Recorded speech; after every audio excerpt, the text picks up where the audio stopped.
The Young and the Restless spoilers full episodes Tuesday update news August 19, 2025. The elegant calm that blanketed Genoa City in the early morning hours was, as always, a lie. Beneath the pristine glass windows of Newman Towers, behind the closed doors of the Grand Phoenix and the polished tables at Society, a new storm was gathering, one that threatened to fracture already fragile allegiances and expose the cracks in every facade. At the heart of this mounting tension was Clare Newman, a woman who had spent months carefully crafting her identity, aligning herself with the most powerful family in town, all while hiding truths so devastating that their exposure could reduce her to ash. But Clare had grown tired of hiding. She had played her part long enough. And now, with whispers of betrayal echoing louder in her ears, she decided it was time to shift the game. The confrontation with Nikki Newman was not accidental.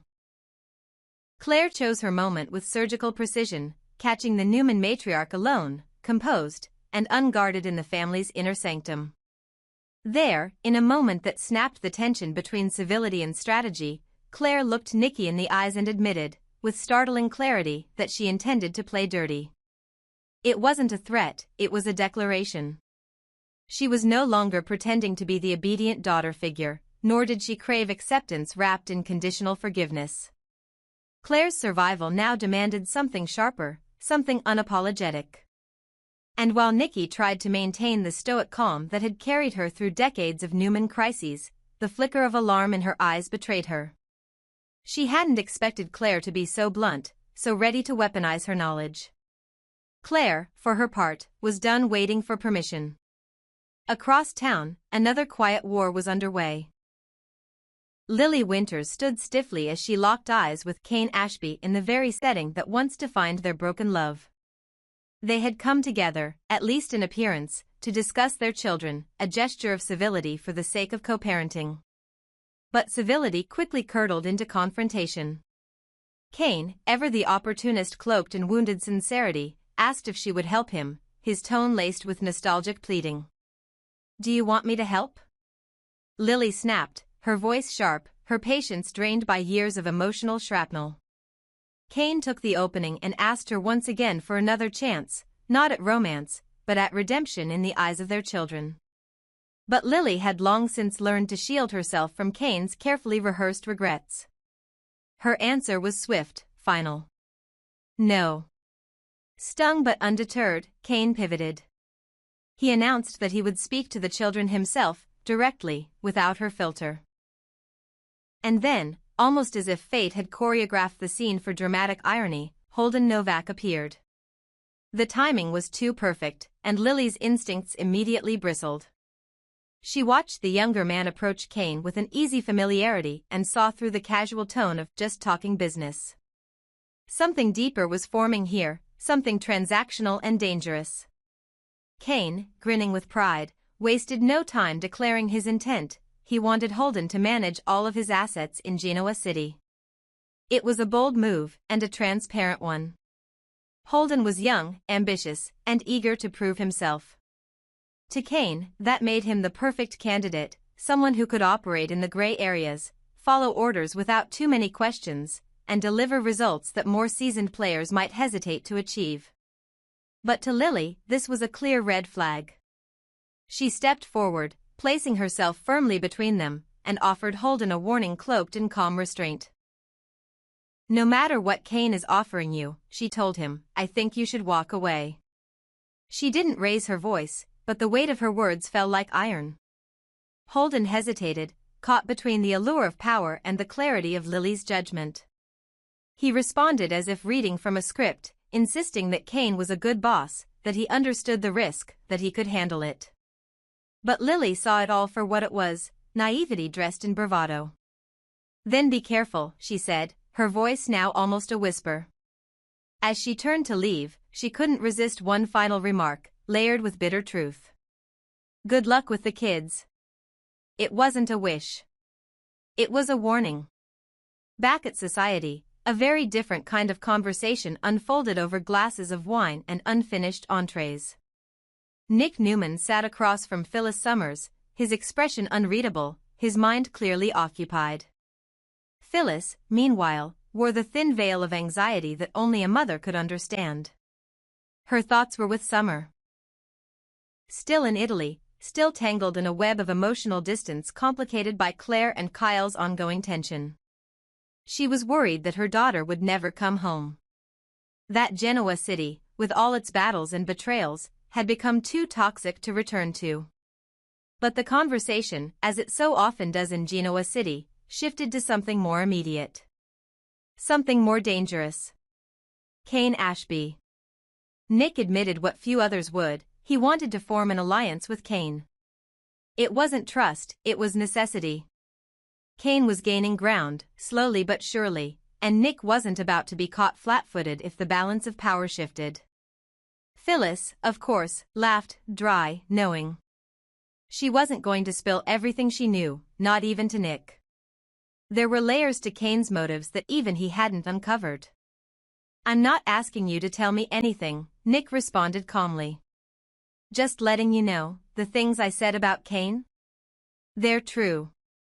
And that was enough to shake Phyllis more than she let on. Because the truth was that Cain was everywhere. He was moving in shadows, recruiting new faces, reshaping old alliances. He had Clare trapped in a dangerous agreement. He had Holden on the hook. He was using Michael Baldwin as a potential legal battering ram. And now, even Nick was considering a temporary alliance with the very man his father once labeled a threat. Everything was shifting. And fast. Victor Newman still believed he was several moves ahead, that he had redirected the fire toward Jabot and kept Cain off balance. But Victor didn't know that Clare had gone rogue. That Michael Baldwin was inching toward treachery. That Phyllis and Nick were circling around their own secret truths. That Lily had walked away for good, and warned the next generation to follow. The endgame was no longer coming. It had already begun. And when the final piece is played, it won't just be about who won the battle. It will be about who survived the truth. There was no quiet in Genoa City. Just moments between explosions. At Society, where wine flowed and secrets passed between hands like napkins, Phyllis Summers leaned forward across the table, her voice a low hum laced with suspicion. "What do you want out of all this?" she asked Nick, eyes narrowing not in judgment, but in exhaustion. The question wasn't rhetorical. It came from years of watching battles explode and rebuild around them, of picking through the emotional debris left behind after each feud, betrayal, and reconciliation. Nick sighed, eyes briefly scanning the polished glass in front of him as if searching for something he had lost. "Peace," he said quietly. "Just a little peace. After everything, don't we deserve that?" Phyllis scoffed, but not unkindly. "You think Cain Ashby is the path to peace? How exactly are you going to convince him you're being sincere, and that he shouldn't treat you like another Newman distraction?" Nick tilted his head, considered the calculation. "Maybe I don't have to convince him," he said slowly. "Maybe you could." There was a pause. "You've gotten close to him. He talks to you. Maybe you could help settle the tension, help me get through to him." Phyllis leaned back, her red lips tightening. "I'm not exactly in the business of brokering trust for free," she said, a note of warning hidden in her humor. But her gaze held his for a beat too long, curiosity flickering, maybe even concern. Because even she could feel it, something was shifting in the city, and Cain was at the center of the storm. The conversation was interrupted by Lily Winters stepping into the room, her presence like a blade slicing through the pretense. She walked directly toward them, eyes locked on Nick, voice trembling but resolute. "I'm worried about my kids," she said without introduction. "They're confused. They're angry. They don't understand why we can't just be normal." Her voice broke slightly, a betrayal of the calm she usually carried. "When I tried talking to them, they lashed out. They've been hurt enough, and if Cain does anything to make it worse," her eyes sharpened, "he'll have to deal with me." There was silence for a moment. Nick nodded gently, understanding more than he let on. Lily didn't need sympathy, she needed protection for her children. And deep down, part of her still wanted Cain to prove her wrong. To stop being the man who disappointed them. But experience had taught her better than to expect redemption. Elsewhere, in a far more intimate corner of the city, another conversation was unraveling, but this one held a different kind of weight. Claire Newman sat across from Nikki, the elder matriarch's concern etched across her face like marble. "You should consider forgiving your grandfather," Nikki said carefully, searching Claire's eyes for softness that might not exist. "Victor made mistakes, yes, but he never stopped trying to protect you. Maybe it's time you reached out to him." Claire looked down, then away. Her expression was distant, her voice flat. "Maybe it's time I stayed away from him, for good." The words hung in the air like smoke. Nikki didn't reply immediately, she knew not to push too hard. Claire had endured things no one in the family fully understood. Still, Nikki's instincts told her that resentment left unchecked would corrode what little trust remained. Their conversation shifted, inevitably, to Audra Charles. Claire's eyes narrowed the moment the name was spoken. "She's cruel," Claire said bitterly. "Manipulative. She wants me to think there's still something going on between her and Kyle." Nikki frowned. Why would she? But Claire cut her off. "She staged it," she snapped. "Set me up to walk in and see her kissing him. She wanted me to see it. Wanted it to hurt."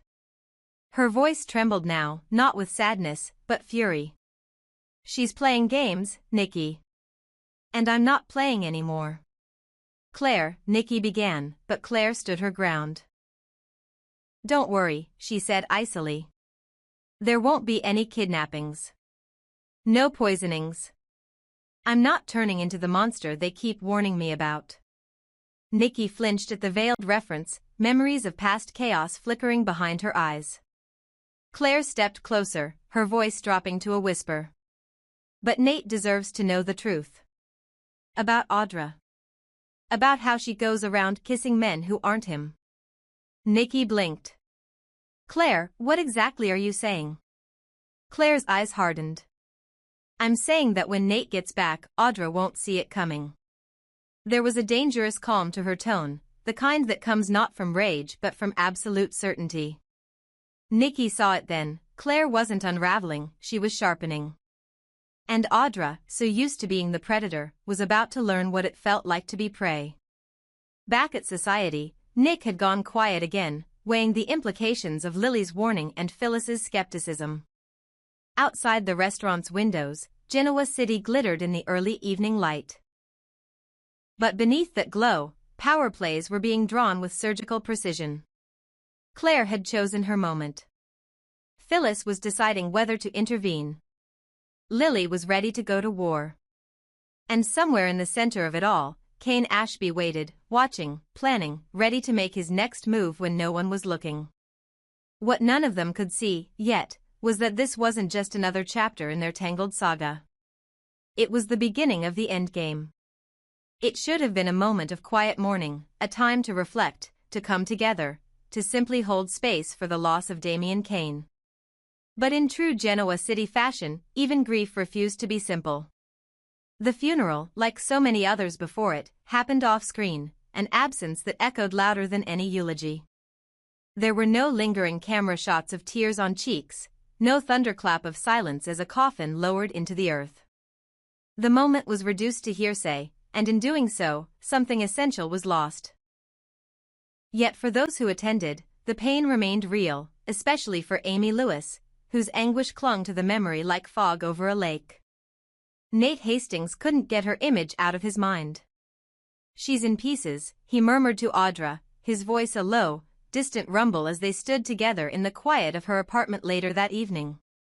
"We need to keep an eye on her." He wasn't speaking just to fill the silence. It was concern, genuine and heartfelt. Nate had always carried that weight, a need to care, to fix, to heal what others could not. "All we can do is be there for her," Audra replied, her tone softer than usual. "That's the only thing that matters right now." She leaned into him slightly, her fingers brushing his wrist. "And you're here for me too. That matters. But Nate didn't lean back. Something flickered in his eyes, a shadow of something unresolved, something that had been following him through the corners of recent conversations. "We still haven't talked about Victor," he said quietly. "And Vibrante."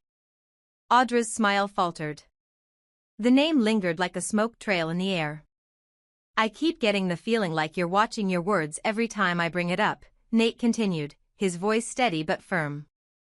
"Like you're holding something back."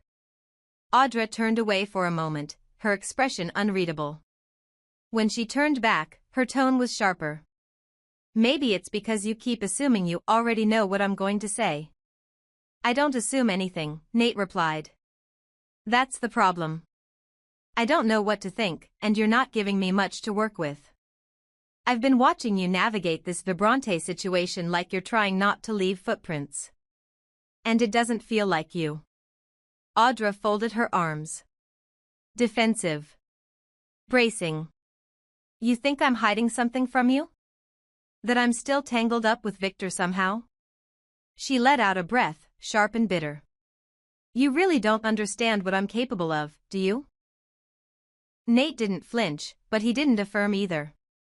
He let her speak. "You think I'm the kind of woman who plays both sides of the field. Just another opportunist trying to ride the next wave to power. You want to see me as Tucker's ex, or Victor's pawn, or whatever version makes it easier to question me. But maybe the reason you're struggling isn't because I'm lying, it's because I'm not playing the role you wrote for me." "You left Tucker," he said simply. "Exactly," she snapped. "I left him. I burned that bridge. I chose a different path. But none of that matters, right? Because in your head, I'm still some manipulative schemer who'll do anything for $1.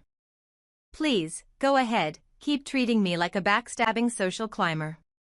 It's not insulting at all." Her voice cracked, not just from anger, but something deeper. Hurt.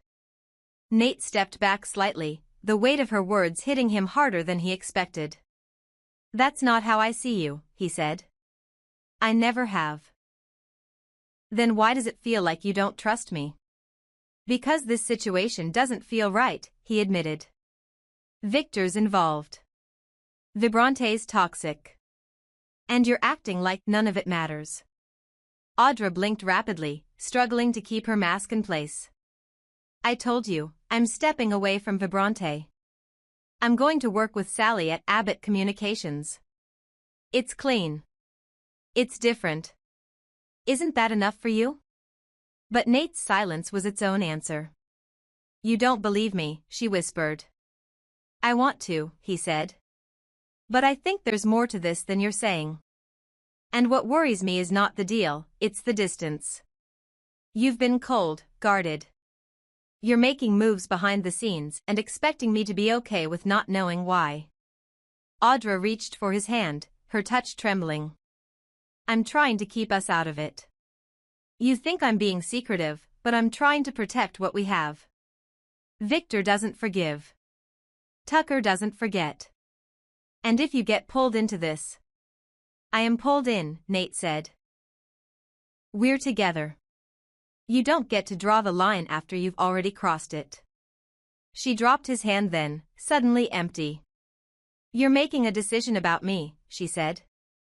"And you're not telling me what it is." "I don't think you've told me everything," he replied. "And I'm not okay with that." The silence that followed was not peace, it was fracture.